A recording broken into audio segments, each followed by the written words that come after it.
যে বলতেছে মাঝে মাঝে একা একা হাসতেন, সবাই জিজ্ঞেস করে আমিরুল মুমিনিন কেউ নাই, আপনি একা হাসেন কেন? তো মাঝে মাঝে অতীত জীবনের কথা মনে ওঠে।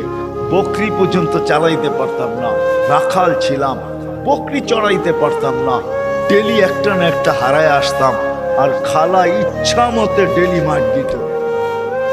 আজকে তো আমি 3 মহাদেশের রাজা। কয় মহাদেশের? Europe, Asia, Russia. আগে মহাদেশ 3টাই ছিল, বাকিটি পরে আবিষ্কার হয়েছে। ইতিহাসের পাতায় টোকায় দেখলে আমারটা সত্য হবে। আগে মহাদেশ 3টাই ছিল, শুধু এশিয়া, রাশিয়া, ইউরোপ, এই 3টা ছিল। বাকি আমেরিকা, অস্ট্রেলিয়া এগুলো সব পরে আবিষ্কার হয়েছে। ওই যুগে ছিল না এগুলো, তো সমুদ্রের ভিতরে লুকানো ছিল, মানুষ পরে বাহির করছে। কি যুবক, ঠিক তো? সত্য তো? আমাদের শিক্ষা এটা বলে তো 3টাই ছিল, 3 মহাদেশের রাজা। একা একা হাসে।